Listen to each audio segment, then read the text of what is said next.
fiery horse with the speed of light, a cloud of dust, and a hearty hi-yo silver. The Lone Ranger.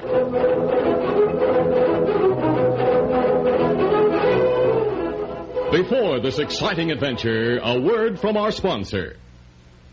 General Mills, makers of Cheerios, the ready-to-eat oat cereal that gives you go power, and Wheaties, the breakfast of champions, present by special recording, The Lone Ranger. Hello, friends. This is the Lone Ranger.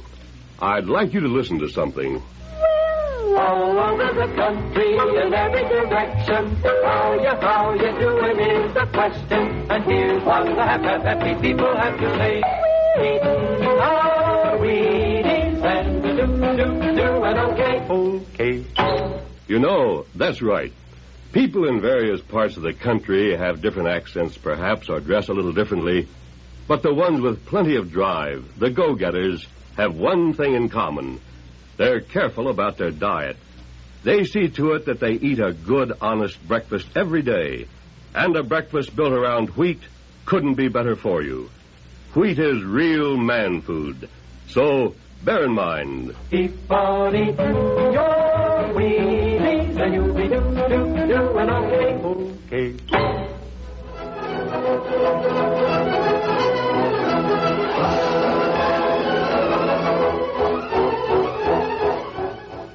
With his faithful Indian companion Tonto, the daring and resourceful masked rider of the plains led the fight for law and order in the early western United States.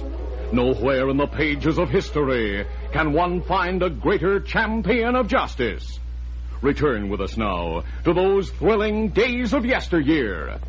From out of the past come the thundering hoofbeats of the great horse Silver. The Lone Ranger rides again. Come on, Silver. Let's go, big fella. Hi-yo, Silver. Away! A short distance from town, where the main trail went through a canyon, several men waited behind some large boulders. The leader of the gang, Duke Keller, was saying... That hombre bringing the payroll for the new mine should have been here long ago. He was due to arrive at the Rockton Bank at noon. Yeah, he was leaving Millbank when I hit the trail. I took shortcuts to get here ahead of him. Hey, wait a minute. Looks like he's coming now. Yeah, we better hit leather and be ready. Get to your saddles, boys. All right, let's go. Come on, boys.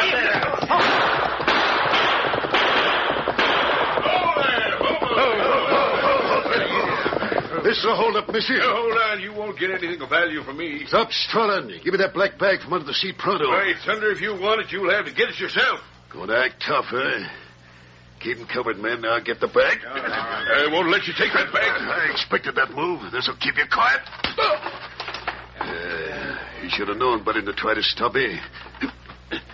Here's a bag. Search him, Duke. Maybe he's got some cash on him. That's a good idea. Not much cash. He's got a gold watch and fob I might as well take. One of you fellas can have it. All right, let's get away from here. Get it back.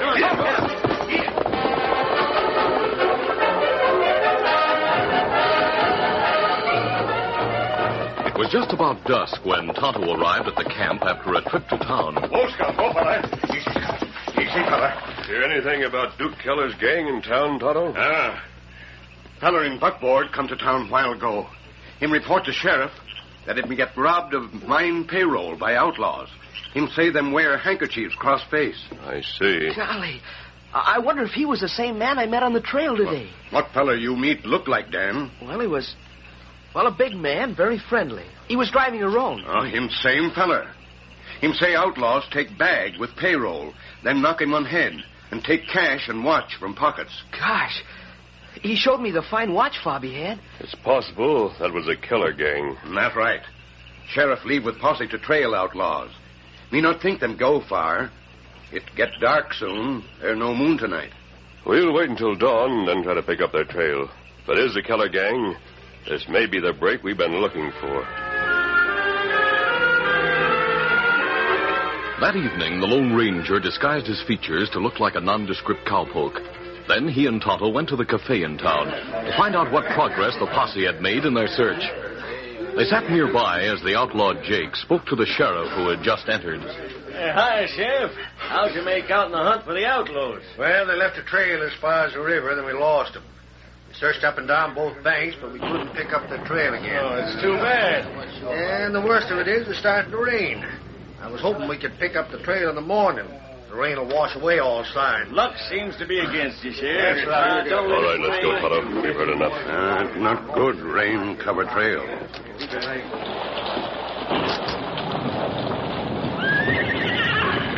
In spite of the rain, Tonto, we'll search along the river in the morning. Easy, steady, big fella. Come on, Silver. Up, scout.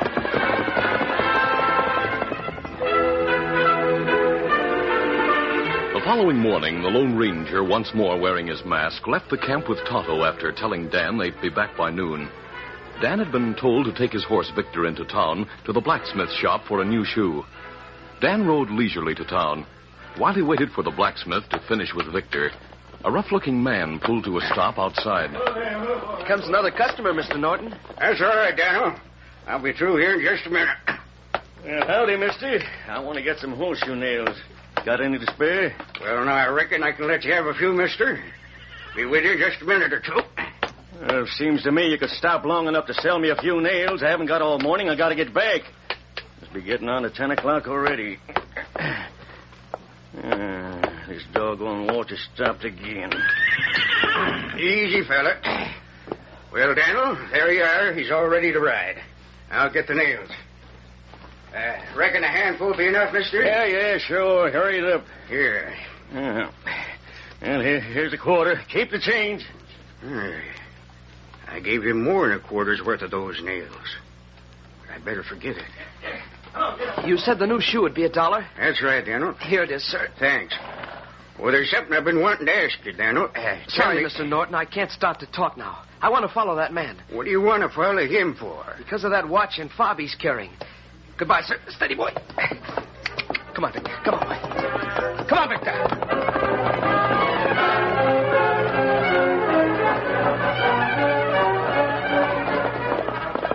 Dan Reed rode hurriedly along the trail the man who bought the nails had taken. As he rounded a turn in the trail, he was startled to find the man waiting for him in a clump of cottonwoods. Stop where you are, partner. I'll plug you. Ho, Victor. Ho, boy. Ho. Oh, there. Well, I heard you coming at a fast clip behind me. What are you following me for? What makes you think I was? You didn't seem to be in a big hurry back at the blacksmith shop. What's more, I noticed you staring at my watch and fob back there. I noticed how unusual it is. The fob, I mean. Maybe I'm local, but I still think you were trailing me. I guess I just made a mistake and took the wrong trail. I'll go back to town now. No, you don't. Hold on, Button. You go back and blab about seeing that watch and fob. Why should I mention it, sir? You might, and I'm not taking any chances. I'll take you along with me and let Duke Keller decide what to do with you. Now, right ahead and... Go on, get moving. Come on, Victor, come on. Get up there, boy.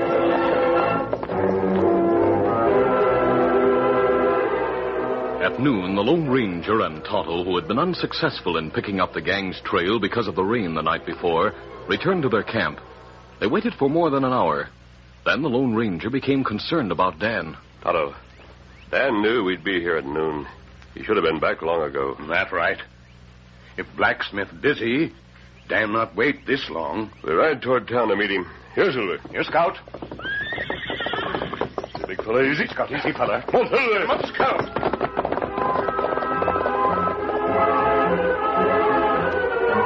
Failing to meet Dan along the way, the Lone Ranger waited in a grove of trees because of his mask, while Tonto rode into town to the blacksmith shop. Before long, Tonto returned and reined to a halt hurriedly. Oh, Scout, oh, fella. Easy, Scout. Easy, What fella. did you find out, Tonto? A blacksmith, old friend of ours. Him once have shop near Padre's Mission.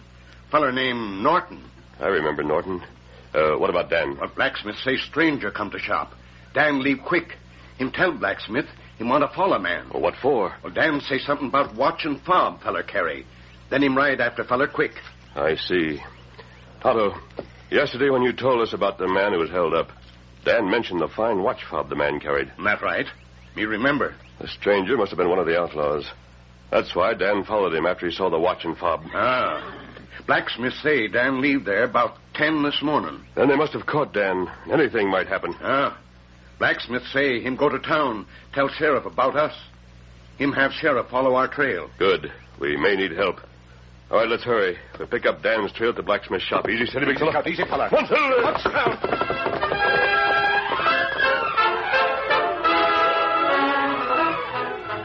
We'll continue our Lone Ranger adventure in just a moment.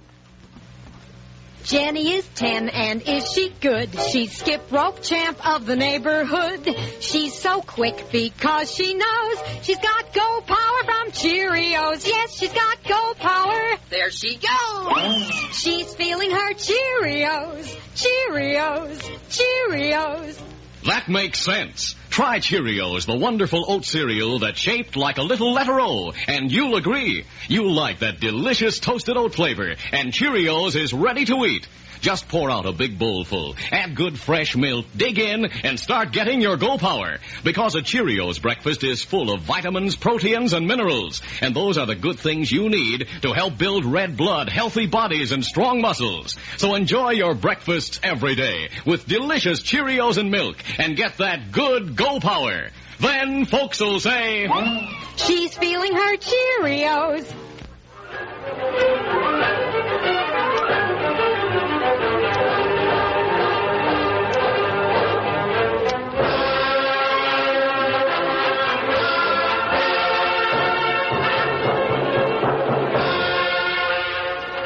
To continue. After waiting some time for Dan to return to camp, the Lone Ranger and Tonto went to find him. Tonto learned about the outlaw Jake, whom Dan had followed from the blacksmith shop. The Lone Ranger realized that Dan must have known he was trailing one of the outlaws, and the masked man feared that harm might fall to the young boy. He and Tonto immediately headed for the blacksmith shop. Dan's tracks go along that branch trail, Tonto. Tracks easy to see because of new horseshoe on Victor. Maybe that the outlaw hasn't discovered that Dan trailed him. We may meet Dan on the way back to get us. Me hope you're right, Kemosabe. But outlaws plenty smart. I know. There's no doubt in my mind that Dan is in their hands. All right, let's hurry and follow his trail. One, two, let's stop. Meantime, Dan, tied hand and foot, lay on a cot in the old cabin. The boy looked up as Duke with Rusty and Jake entered. Well, he decided what he's going to do with you. He sure has, Bud. And you aren't going to like it one bit. Listen, Mr. Keller, let me go and I'll forget about everything, honest. Sure you would. The first thing you'd do would be to beat it to the sheriff and show him the way here. If it hadn't been for that stolen watch, you wouldn't have suspected Jake. I told the fool not to flash around town. Oh, how did I know this maverick would recognize it? Well, it just happens he did recognize it. That's his hard luck. What have you decided to do with me? I figured a good way to get rid of you, kid. If they ever find you, they'll think it was an accident. An accident? What do you mean? Just that button. Nobody will be able to connect us with a killing. Killing? Please tell me. What is it you intend to do? All right, I will tell you. The river right here is nigh. There's one of those rope footbridges just above here where there's a sort of a gorge. Below the bridge are a lot of rocks and rapids. But what has that to do with me? Tell us, Duke. I haven't got the plan straight in my mind. It's this way, Rusty. Jake will take the boy out, put him on his horse, and take him up to that rope bridge. And then what? And Jake, you'll make him ride across that bridge. If he gets across, he can go free. That's what you call giving the kid a break. But those footbridges aren't strong enough to hold a horse. The ropes will snap and we'll be dashed to the rocks and rapids below. Yeah. That's what I expect to happen. All right, get up, kiddo. You and I are going for a nice ride. But Victor will be killed, too. I'm not going to ride him across. I'm not going to do it. Oh, yes, you will, Button. Because if you don't, I'll plug both you and the horse, Savvy. I'll be holding my gun on you all the time. Now get going.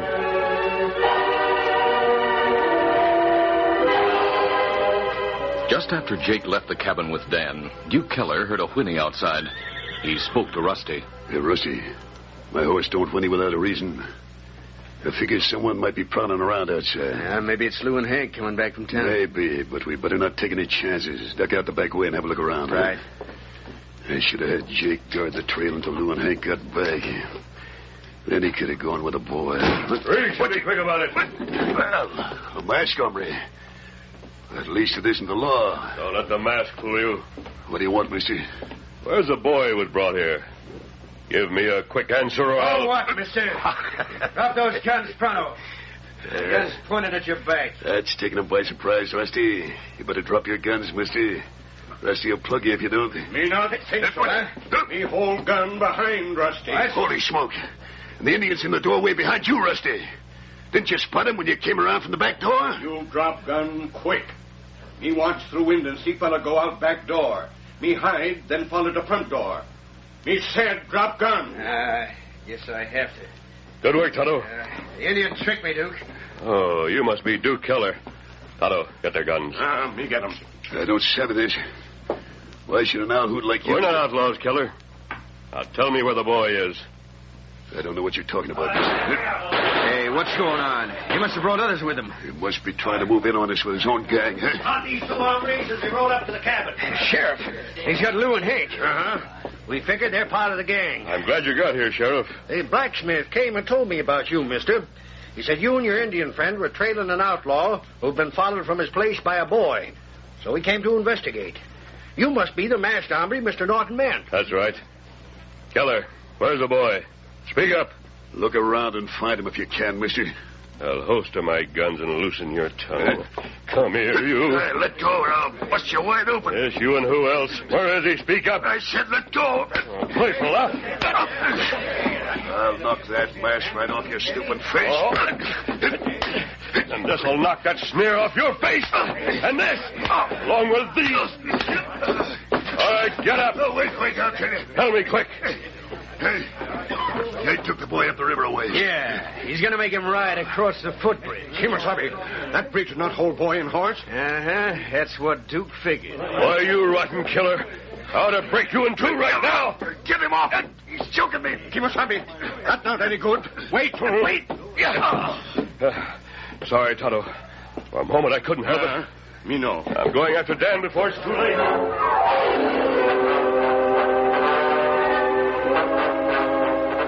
Near the end of the footbridge over the gorge, Dan sat on his horse Victor, with Jake close behind him holding a gun. Go on, you snooping maverick.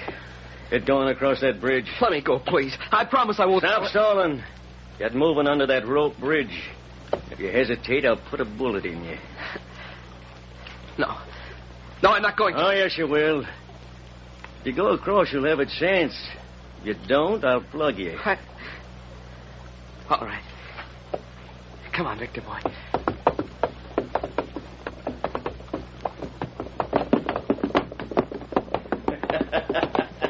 I hope you make it, kid. Dan, don't try to cross. I'll put the kid. Oh, my leg! Leaping from Silver's back, the Lone Ranger ran first to pick up Jake's gun, which had dropped beside the wounded outlaw. Then the masked man turned and ran toward the bridge. Back Victor off the bridge, Dan. Hurry! Dan's horse Victor had gone only a few steps onto the bridge. Then, sensing that it was not safe, the intelligent horse refused to go further. But the bridge was too narrow for him to turn. Dan pulled frantically on the reins. Back up, Victor. Back, fella. Quick, Dan. The ropes are giving away. You can't turn around. We'll be... I'll take the bridle. Back, Victor. Hurry, fella, back. Back, fella, back.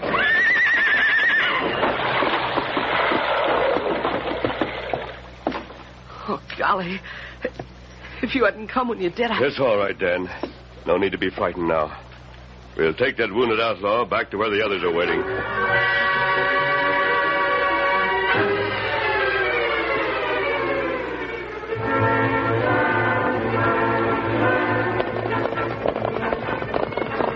A short distance back along the trail, the Lone Ranger and Dan, who had Jake with them, met the others coming toward the bridge. Look, there comes Tonto and some others. It good you get Dan, Kimasabi. I almost didn't, Tonto. We were already starting across. The bridge gave way just as we backed off it. Is that the dirty coyote who took the boy to the bridge? Yeah, Sheriff. Duke Keller and his men are a bad lot. All of them are killers. But how did this all come about? I don't quite savvy. These are the men who stole the mine payroll. They stole a man's watch and fob. He showed it to me yesterday when I met him before the holdup. I recognized the stolen watch when the outlaw looked at it in the blacksmith shop, so I followed him. By golly, you're a brave lad. Yes, and almost a dead one. That stolen watch and fob almost caused Dan's death. But it did lead to the outlaws, sir. Yes, that's true, Dan. If we hadn't arrived in time, well, thank heaven we did. I have felt sorry for many an outlaw who had to hang, but I can't feel any sympathy for Keller and his men. They're wanted for murder in Eagle Pass, Sheriff. We'll see that they get there. Don't worry. Good. Well, we'll ride on ahead, Sheriff. We have another job to do north of here. Let's go, Dan. Tonto. Adios, Sheriff. Goodbye. Come on, Victor. Who is that masked hombre, anyway? By Sunday, he's the first hombre I ever saw who could beat up Duke Keller. And he sure did beat him up, too. Wonder he didn't kill him. Doggone if Duke won't remember that masked man till he's hanged. For a minute there, before the Indians stopped him, he was treating Keller like a bulldog with a rag doll. Yep, the blacksmith told me who he is. That masked hombre is the Lone Ranger. Yes, Lone Ranger.